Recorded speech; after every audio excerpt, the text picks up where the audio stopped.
até dessa tirania. Ou seja, Augusto conseguiu uma paz, né, debaixo da bota dos soldados romanos, e é exatamente essa unidade territorial e relativa unidade cultural deste império é que permitiu o cristianismo de se espalhar e de se expandir. Não é? Você imagine, se não houvesse esse império, o cristianismo ia ter muita dificuldade de sair aqui da Palestina, né? Esse pontinho roxo que está aqui no mapa, e se expandir pelo mundo, porque naquela época fronteiras eram difíceis de serem transpostas, não é? Então, o cristianismo cresceu. Por exemplo, os judeus, muitos judeus, eram comerciantes e tinham, né, comércio em toda a bacia do Mediterrâneo.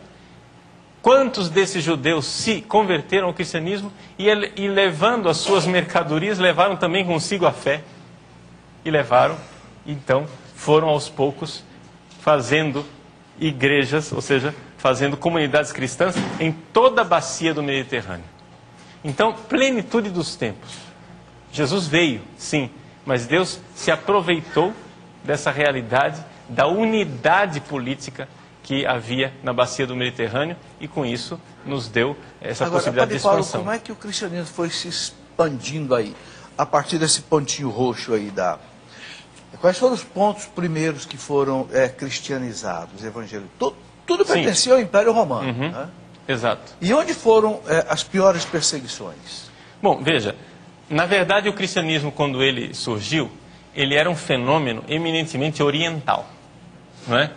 Se a gente for ver os mapas da igreja do início, nós vamos ver que as cidades onde havia igrejas, ou seja, onde havia dioceses, vamos usar a linguagem atual, né?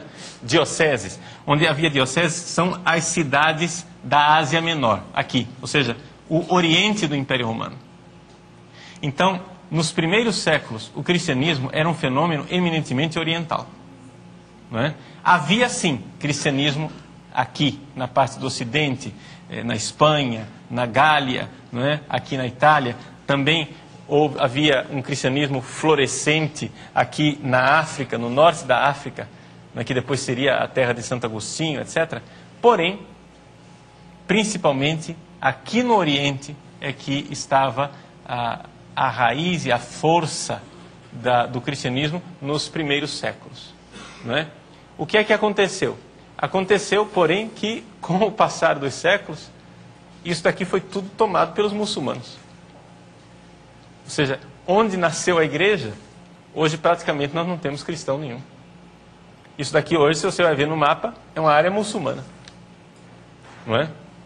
Por causa da tomada dos muçulmanos, inicialmente os árabes e depois os turcos otomanos, que tomaram tudo isso, não é?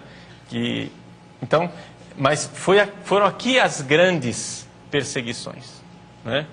Aqui aconteceram as grandes perseguições. Nós temos, por exemplo, quem gosta de história da igreja, uma das coisas mais atraentes dessa época são as cartas de Santo Inácio de Antioquia, não é?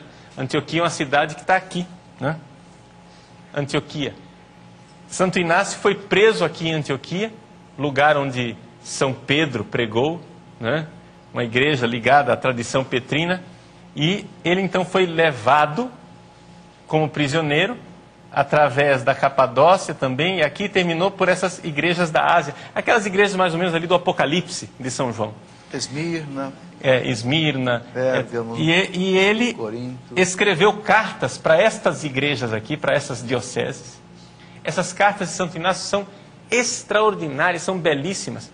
Eu não sei como é que uma pessoa que estuda a história da igreja, dessa época, ainda continua sendo protestante. É um negócio que eu não entendo. Por quê? Porque você pega as cartas de Santo Inácio de Antioquia e você vê que a igreja nasceu católica. O sujeito está escrevendo aqui mais ou menos pelo ano 100. Vejam, não é no ano 1000, é no ano 100. Quem sabe São João estava até vivo ainda aqui, em Patmos, né, nessa uma ilhinha que tem aqui na frente de Éfeso. Quem sabe São João ainda estava vivo, um dos apóstolos, né? Santo Inácio de Antioquia conheceu os apóstolos, é dos padres apostólicos que conheceu os apóstolos, e ele escreve falando de quê? Da unidade que os padres têm que ter ao redor do seu bispo, não é? E onde está o bispo, aí está a igreja, que haja somente uma Eucaristia, a Eucaristia do bispo, e que não nos deixemos levar pelas heresias, e que o bispo deve controlar essa questão das heresias. Quer dizer, a igreja nasceu católica.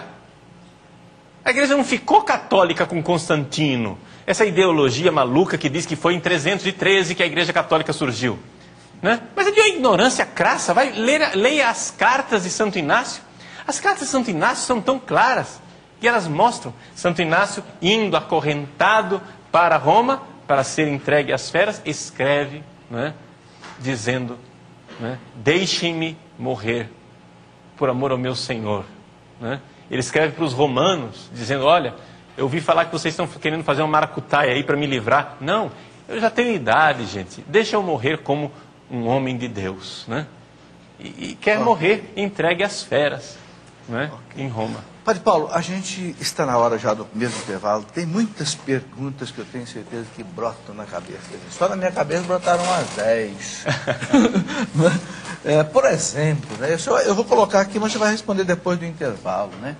Qual foi a influência dessa civilização greco-romana em tudo isso, no cristianismo? O grego, não sei, o latim. Sabe que Paulo era um homem cosmopolita que sabia o grego, talvez o latim, o hebraico, e o homem que tinha um passaporte romano podia andar pelo mundo inteiro. Já Pedro não tinha, né? Isso aí, uma coisa interessante. E depois, outra pergunta que eu vou colocar também. Que repercussão teve em tudo isso, no cristianismo, o fato do Constantino mudar a sede do Império de Roma para Bizâncio, para Constantinopla? Mas vamos fazer um intervalo e depois do intervalo o Padre Paulo vai voltar a esse assunto. Voltamos já.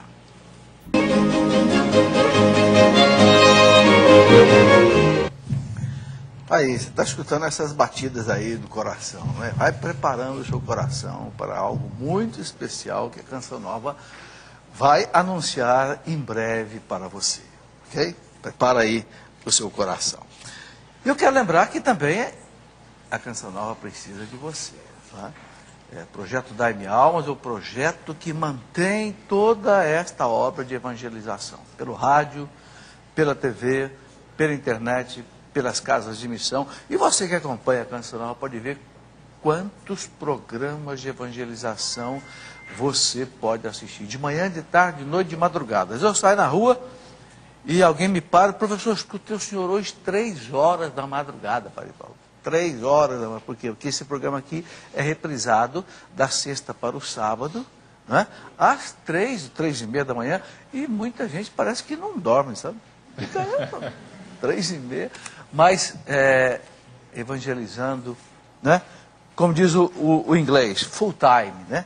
Tempo integral. Agora, é claro que isso custa, né? Custa e custa muito, né? Então a Canção Nova espera a sua resposta. Né? Porque nada nesse mundo é de graça, né? Tudo a gente tem que pagar, tudo tem custo, né? Então ajude o projeto Dai-me Almas, ou pelo boleto que você pode pagar todo mês, que recebe com a revista. Agora, a melhor maneira, sabe qual é? É o débito automático em conta corrente. Quem tem conta em banco, faça o débito automático, porque aí você não... Boleto que você pode pagar todo mês, que recebe com a revista. Agora, a melhor maneira, sabe qual é? É o débito automático em conta corrente. Quem tem conta em banco, faça o débito automático, porque aí você não esquece, de fazer o depósito, não tem que ir no banco todo mês, de maneira correta, ok? Muito obrigado, que Deus o abençoe por isso. Juliana já tem... Professor, o Guilherme faz a seguinte pergunta. Que Constantino levou a capital para Bizâncio. Ele levou a capital para outro lugar. Então Roma passou... E o Papa ficou aonde nessa história, na mudança de capital? Uma pergunta. Quando o cristianismo ficou como religião império, qual foi a relação do Papa e o imperador? Boa pergunta, Padre Paulo. É o que eu ia perguntar. O grande imperador Constantino, que se converteu ao cristianismo, porque sua mãe se... Né? Aliás, parece que sempre atrás de um grande homem tem uma grande trabalho, né? Por que, Padre Paulo? Se eu mostrasse lá no mapa, tirou